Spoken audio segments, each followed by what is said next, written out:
Buen día y cambiamos de tema.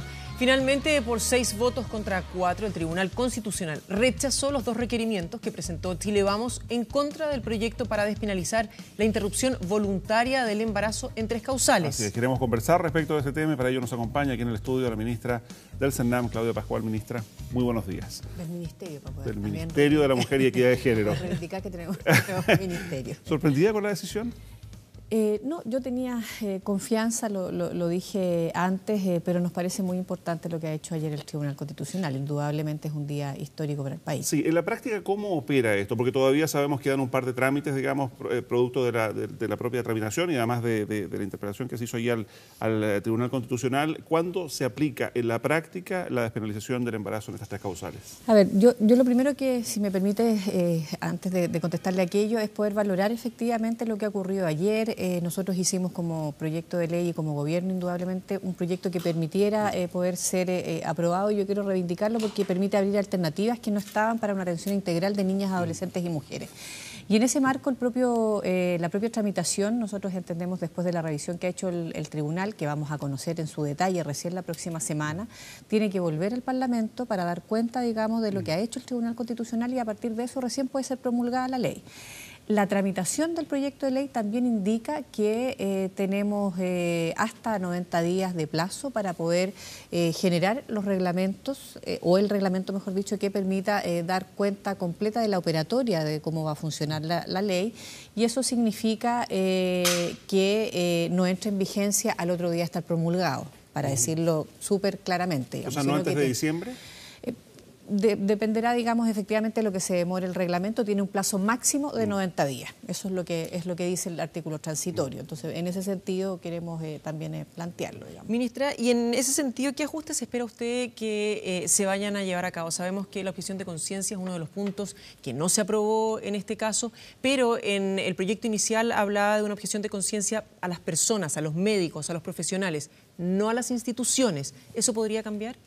No lo sabemos, es lo que vamos a esperar de poder leer en detalle el fallo a partir de la próxima semana, digamos, ¿no? En ese sentido tenemos que esperar. Yo de verdad no me atrevo a adelantar juicios, quiero ver y queremos como gobierno ver en detalle esa argumentación y cómo es lo que, en cómo acoge, digamos, parte de ese requerimiento que fue lo que han hecho los parlamentarios. Y en ese sentido, ministra, sé que no es necesariamente su área, sería el ministro de Salud, pero ¿cómo se va a llevar a cabo si es que hay la objeción de conciencia, se mantiene, cuando una persona, viene en la práctica, cuando una mujer llegue a un hospital y el médico o la persona encargada, la matrona, dice, no, ¿sabe qué? Yo no estoy de acuerdo, yo no lo voy a hacer.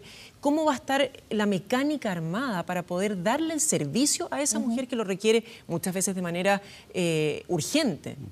Bueno, por eso digo, lo que nosotros no le puedo dar la mecánica en concreto, no sabiendo ni conociendo la profundidad ni el detalle del fallo. Pero lo que sí le podemos decir es que como gobierno indudablemente vamos a trabajar, porque es lo que hemos querido hacer durante estos 2 años y medio de tramitación y de largo debate, es precisamente poder garantizar lo que usted está comentando, digamos, cómo garantizamos que existan entonces las alternativas dentro de la red institucional del sistema público de salud para que efectivamente todas las niñas, adolescentes y mujeres que eventualmente requirieran y pidieran ser interrumpidos sus embarazos estando en estas 3 circunstancias concretas puedan acceder a aquello y que no sea la objeción de conciencia una traba para aquello. ¿Cómo va a ser en concreto? No se lo puedo adelantar en tanto no conocemos ese fallo en detalle. Ya lo comentaba usted, la propia presidenta ayer calificó esta decisión como un hito histórico, un triunfo para Chile, para las mujeres, ciertamente para la democracia, pero llama la atención también de declaraciones desde la oposición, particularmente la presidenta de la UDI, Jacqueline Van Rysselberghe, quien dice que van a fiscalizar atentamente el cumplimiento de esta norma para que no sea, en sus palabras, una fiesta de los violadores. Mire, a ver, nosotros como proyecto en primer lugar y durante toda la tramitación pusimos en relieve algo que también en nuestro país no se estaba conversando y tiene que ver precisamente con la violencia sexual, con los abusos y con las violaciones a las niñas, a los adolescentes y no solo a las mujeres mayores de 18 años.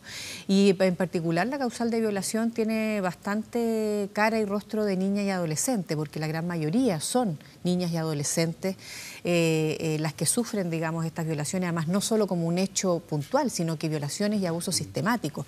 Y en ese entendido, no solo este proyecto de ley habla y genera las alternativas para una prestación de salud y para las atenciones biopsicosociales y el programa de acompañamiento, sino que además también nos pone un tremendo imperativo, y nosotros lo hemos querido hacer así también, de poder dotar de protección a estas niñas y adolescentes y mujeres para poder acompañarlas en estos espacios. Y eso implica, yo quiero aquí recordar, que en caso de violación de toda menor de 18 años hay deber de denuncia. No es la obligación de denuncia para la víctima, es para todos los que nos enteramos, y por lo tanto los funcionarios y las funcionarias públicas, y en este caso los de los hospitales, tienen ese deber de denuncia. Hay además generación de la coordinación, los avisos, en este caso, bueno, el proyecto hablaba de Sename, hoy día tendrá que ser la nueva institucionalidad que se genere a posterior de las tramitaciones que están hoy día en el Parlamento con las nuevas institucionalidades para proteger a los menores, quienes tendrán que tomar también cartas en el asunto para poder proteger, digamos, a estas menores, y en ese sentido, al contrario, lo que se busca es no tener impunidad con respecto a los violadores, sino que tener más herramientas para la búsqueda de quienes son, dar cuenta de ellos y poder sancionarlos, y por supuesto también proteger a las menores y a las mujeres que han sido víctimas de violación. Ministra, y en ese sentido, desde la oposición también se cuestiona el hecho de que una joven, sobre todo en los 14 años, que es la edad clave en la cual necesitan la denuncia también por parte, o la aprobación por parte de sus apoderados, sus padres, de decir, bueno, ¿sabe qué? Tuvimos relaciones con el pololo que también es menor de edad, 16, 17 años, y entonces va y opta por un aborto. ¿Cómo se va a prevenir que esas situaciones sean las que lleven a decir, es que fue una violación y por lo tanto entonces tengo el derecho de poder hacérmelo? A ver, yo en eso lo he dicho varias veces y me gustaría poder reiterarlo. Yo creo que hay que confiar un poco más en la voz de las niñas, las adolescentes y las mujeres en nuestro país. Yo dificulto mucho que una niña, que usted podrá o no, podemos discutir si estamos o no de acuerdo, que una niña menor de 14 años inicie. Una idea de la oposición, por eso digo, digo usted en el sentido que nosotros los chilenos podemos debatir o no si estamos o no de acuerdo que las niñas menores de 14 años inicien sus relaciones sexuales a esa edad. Pero que por una relación de pareja, por lo tanto de enamoramiento, con cariño, con otro menor de 18 años, tenga relaciones y luego diga, no, yo para justificar esto voy a ir a decir que es violación. O sea, yo quiero decir de verdad, eso implica que su pololo se va detenido, se va preso. Yo dificulto que una niña o una adolescente en esa circunstancia vaya a echarle la culpa al pololo así nomás como si fuera, oye, voy a la esquina y vuelvo. No, de verdad lo digo con harta franqueza, porque creo que tenemos que confiar más en las niñas, las adolescentes y las mujeres estando en esta circunstancia. Una violación es un hecho sumamente desestructurante, es violento, es absolutamente, nos afecta, digamos, en nuestra integridad, como para andarle echando la culpa a alguien que quiero, a alguien con el cual tengo una relación de pareja, ¿no? Entonces, me parece en ese sentido que es extremar muchísimo los argumentos y no dan cuenta de la realidad concreta que viven las niñas, las adolescentes. Y en ese mismo sentido, entonces, y como Ministerio de la Mujer, ¿consideran ustedes que se necesita mayor educación, se necesita llegar a una cercanía todavía en muchas familias? El tema de la sexualidad precoz o el tema del inicio de las relaciones sexuales es un tabú. Hay niñitas que no lo conversan, hay niñitos que no lo conversan, sobre todo porque muchas veces se pone el énfasis en ellas, pero no en ellos, cuando es 50 y 50. Sí, yo creo que en ese sentido lo hemos planteado siempre, independiente de la tramitación de este proyecto de ley. Es indudable que necesitamos poder conversar de acuerdo a las distintas edades que tienen los niños, las niñas, los jóvenes, las adolescentes, de sexualidad, poder tener educación sexual, poder generar los conocimientos pertinentes para una toma de decisión responsable, para una toma de decisión de acuerdo a las edades que cada uno tiene, y que eso tanto lo hacen las familias como también que pueda estar a lo largo de la educación y que sea también la sociedad quien pueda apoyarle, precisamente para evitar que en una familia a lo mejor que no se conversa esto, nadie conozca de estas temáticas y no pueda tener acceso a estos contenidos.